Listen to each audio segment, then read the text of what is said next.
Ibang klase naman pong mga isda itong naandito, oh. Ibang klaseng isda po ito. So bali tatlong klaseng isda po ang aking nakita rito. May bangus, meron pong yung maliliit, at meron naman pong yung may mga kulay.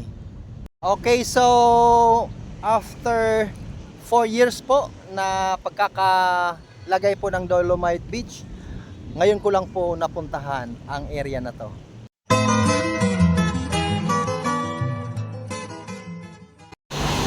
Okay, so mga kawasalan, dahil po nandito na rin po ako sa Maynila, pinapunta ko na po pasyalan ng Dolomite Beach. Ito po yung matagal ko na gustong puntahan.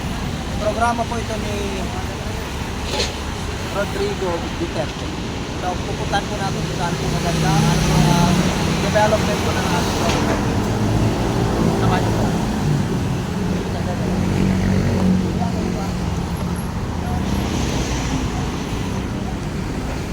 Taas po.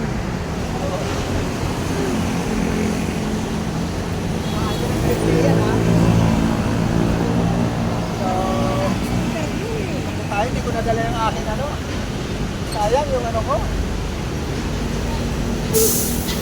Stay mo lang. Okay, so ayan. Dito po tayo sa overpass. Tingnan natin kung gaano maganda yung Dolomite Beach.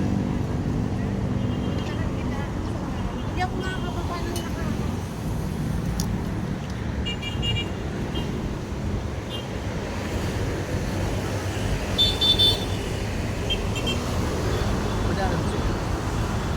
Kaya po ang papuntang Luneta.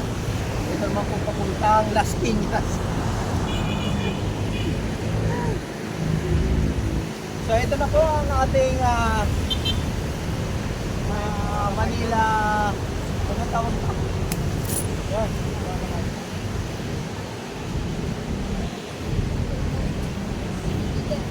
So, Manila Bay. Ito na po yung Manila Bay. Good luck po, sana makapasa po kayo.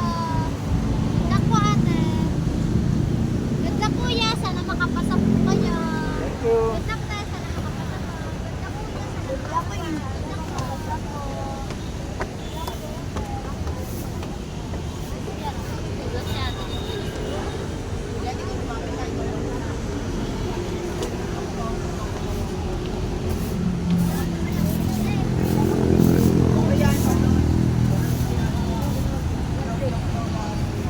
Good luck po. Ayan. Ora. Wi-Fi. Taipei Tower.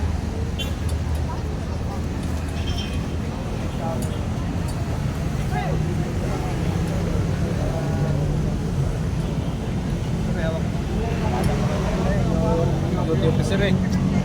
Play mo lang ah.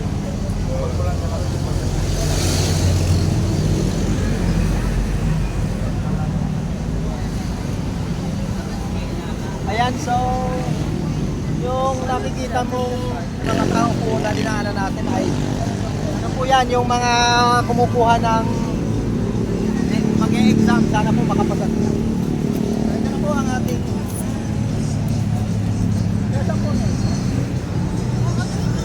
so exit po. Thank you po. Dito po ang entrance. Yo! Yo, yo, yo! Welcome sa channel na swak sa inyo! Ito na si Rey Abeo! Okay, so mga kawasan learn, tara, dito po tayo. Malapit na po tayo sa Dolomite Beach. First time ko lang po. Nalayo nga ako, pinipilisan ko naman. Yan. Ito po yung pinaka-entrance, pasok po tayo.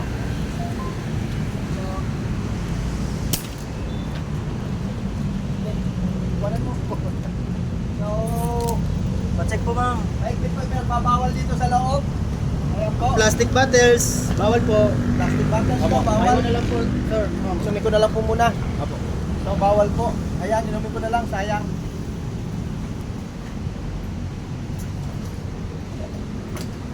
First time kong mararating ang Dolomite.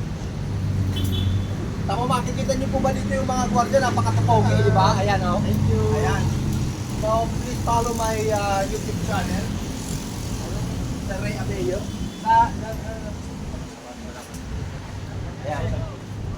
Saan po kuya pwede bumaba? Dito po. Yan ang pangalan. Pasok ka dito. Hindi pa pwedeng lumutan daw. Nandito. Ang protocol po tayo sa iyo. Kaya inaalam po natin. Taga saan ka kuya? Kaya dito lang din. So dito po ay hindi ka basta pwedeng liliman dyan. Dapat disiplinado ka. Meron pong daanan. Dito po tayo.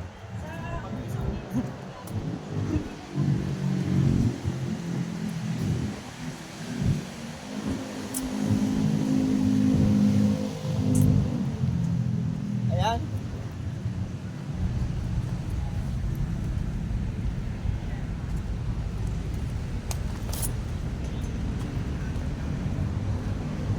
So, tadan! Ito na po ang ating Dolomite Beach.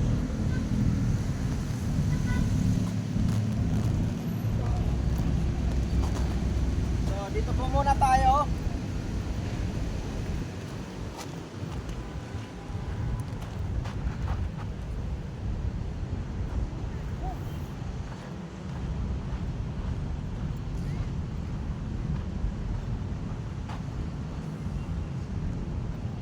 So ito po ay tinatag nung 12 ng Hunyo 2022. Ayan.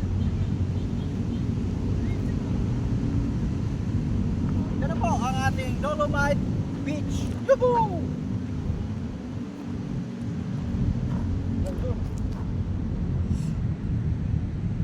Ayan. Hanggang dito.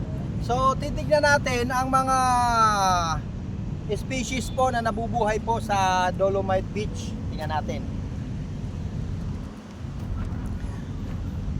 Ayan po mga ka-watch and learn. Oh. Oh.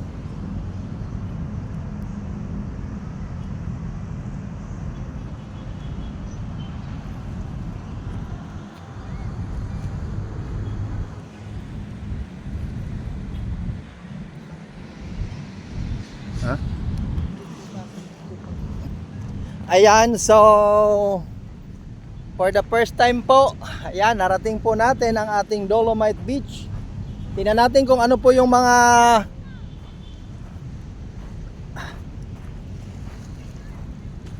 iba't ibang species po, mga isda ang makikita natin. Tingnan natin.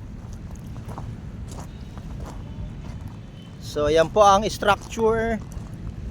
Rough, meron naman pong smooth.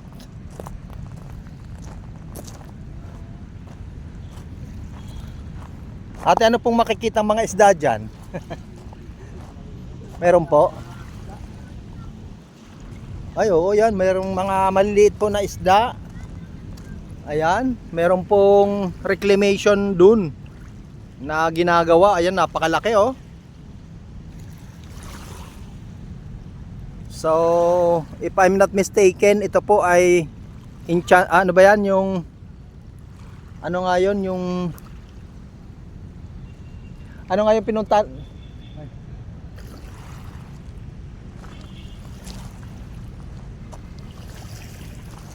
Yung pasyalan, yung parang Enchanted Kingdom.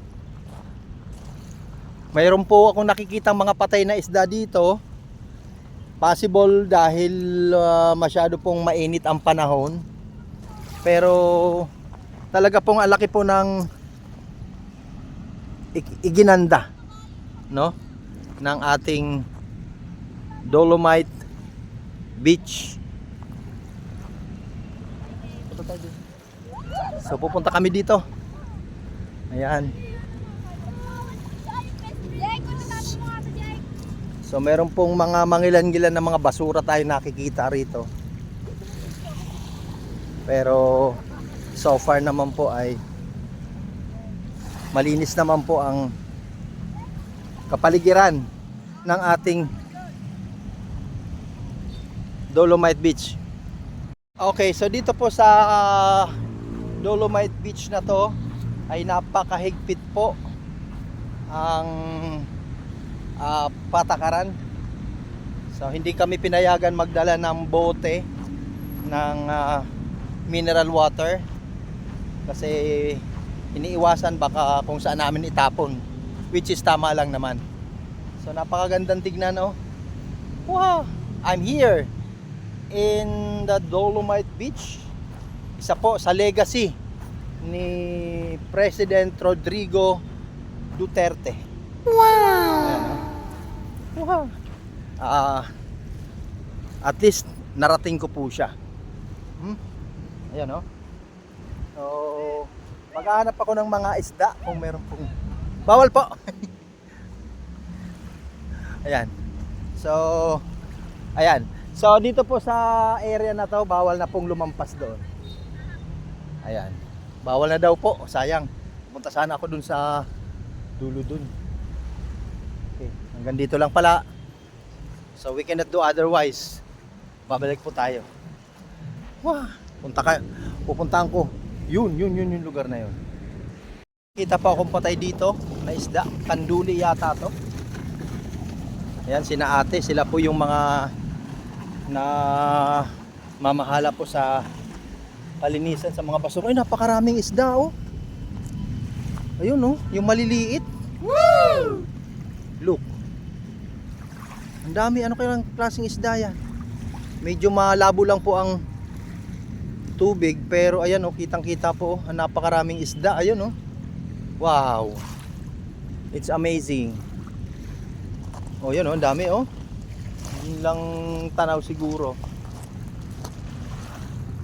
So, ayan pa po, may nakikita pa po akong napakaraming maliliit na isda na namamaybay. May nakita din po ako malaki isda, oh. Ayun po. So, hindi ko alam kung anong klaseng isda yan. Hindi masyadong malinaw. Pero ito pong nakikita ninyong medyo maitim ay mga isda po yan. Maliliit lang. Ewan ko lang po kung nakikita ninyo po, gumagalaw sila. Anong klase kayang isda yan? Ano? So, yan. Ayun, ang daming isda, oh. Ay, mga bangus. Wow. Ayun po, oh. Mga bangus, oh. Ang dami. Ayun. Karaming bangus, eh, oh. Ewan ko lang po kung natatanaw ninyo, pero ayan, oh. Wow. O, kita niyo? So, dahil po sa pagiging malinis po ng tubig ay maraming mga isda po ang pumupunta rito. Ang dami, oh. Aba. Pwede kaya mamingwit dito? So, napakaganda, oh. Ayun. Ay, ito may mga maliliit at meron naman pong malalaki.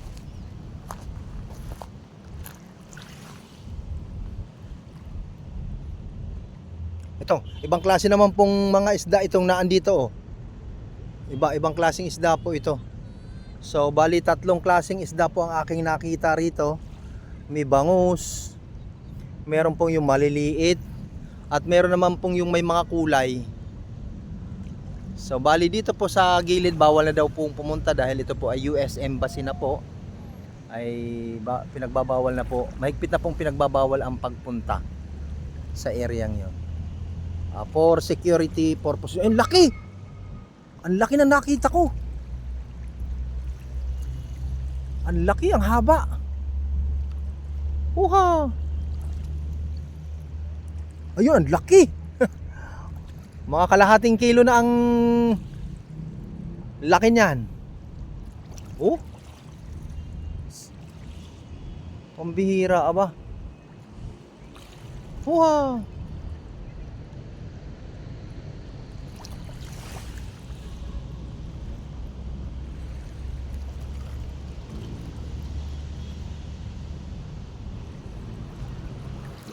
Okay, so after 4 years po na pagkakalagay po ng Dolomite Beach, ngayon ko lang po napuntahan ang area na to. So napakaganda po, talagang may pagmamalaki po talaga ang mga legacy po ng dating administrasyon. So maraming salamat po sa pagsama. Please don't forget to subscribe my YouTube channel. Shout out po sa lahat ng mga followers ko at sa mga subscribers. Kay Sir Renomel Farm Vlog, kay Sir Renjo paring Renjo Yape, kay paring Monching, sa iba ko pang mga kaibigan dyan. Maraming salamat po sa pagsama. Please don't forget to subscribe my YouTube channel. Bye-bye po. Ang init.